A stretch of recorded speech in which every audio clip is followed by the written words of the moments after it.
Star director Anil Ravipudi megastar చిరంజీవితో ఒక సినిమాకు కమిట్ అయ్యాడు. ఈ మధ్య సంక్రాంతి సందర్భంగా రిలీజ్ చేసిన సంక్రాంతికి వస్తున్న సినిమాతో హిట్ కొట్టిన ఆయన మెగాస్టార్ చిరంజీవితో సినిమా చేయబోతున్నట్టు చాలా రోజుల నుంచి వార్తలు వస్తున్నాయి. తాజాగా మీడియాతో ముచ్చటించిన సందర్భంగా ఇదే ప్రశ్న ఆయనకు ఎదురైంది. ఈ సందర్భంగా అనిల్ రావుపూడి స్పందిస్తూ చిరంజీవి గారి సినిమా గురించి తెలిపారు. సంక్రాంతికి వస్తున్న సినిమా కాబట్టి నేను ఎలాంటి జాగ్రత్తలు తీసుకోవాలి, అలాగే చిరంజీవి గారు లాంటి ఒక ఇమేజ్ ఉన్న స్టార్ తో చేస్తున్నప్పుడు ఆయన స్ట్రెంగ్త్ ఏంటి, ఆయన ఇప్పటి వరకు చేయని జోనర్స్ ఏమైనా ఉన్నాయా, ఆయన చేయని జోనర్స్ ఏమైనా పట్టుకోవచ్చా, ఆయన ఈ మధ్య కాలంలో అటెండ్ చేయని బ్యాక్ డ్రాప్స్ ఏమైనా ఉన్నాయా, లాంటివి పట్టుకుందాం అని బేసిక్ హోంవర్క్ జరుగుతుంది.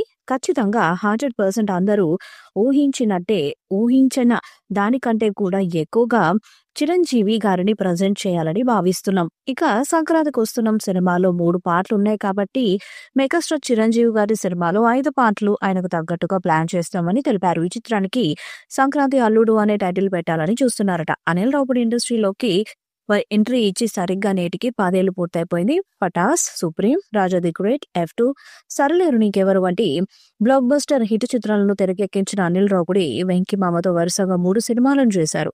F2, F3 అలాగే రీసెంట్ గా వచ్చిన సంక్రాంతికి వస్తున్న సినిమాలతో అలరించాడు. అయితే ఇప్పుడు ఈ ప్రాజెక్టు పై లేటెస్ట్ కామెంట్స్ కొన్ని వైరల్ గా మారాయి.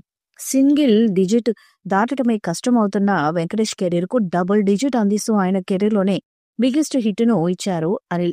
అలాగే వెంకటేష్ సినిమాలో పాటలకు ఎంత ప్రాధాన్యత ఉంటుందో అలాగే చిరంజీవి సినిమాలో కూడా ఈ తరహా మెలోడీ సాంగ్స్ పెడితే ఎలా ఉంటుంది, అలాంటి మెలోడీ సాంగ్స్ కి ఆయన గ్రేస్ యాడ్ అయితే ఎలా ఉంటుందో ఊహించుకోండి. డెఫినెట్ గా బాక్స్ ఆఫీస్ కు దబిడే ఇంతే హార్డ్ వర్క్ అక్కడ కూడా పెడతా ప్రామిస్ అంటూ అనిల్ చేసిన కామెంట్స్ ఇప్పుడు సోషల్ మీడియాలో వైరల్ గా మారాయి.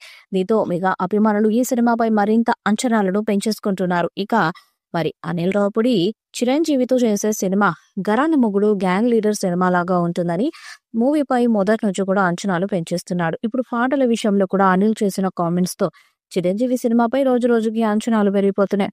ఇప్పటికే వెంకటేష్, బాలకృష్ణకు భారీ విజయాలు ఇచ్చిన అనిల్ రావుపూడి చిరంజీవికి ఎలాంటి సక్సెస్ ఇస్తాడో చూడాలి.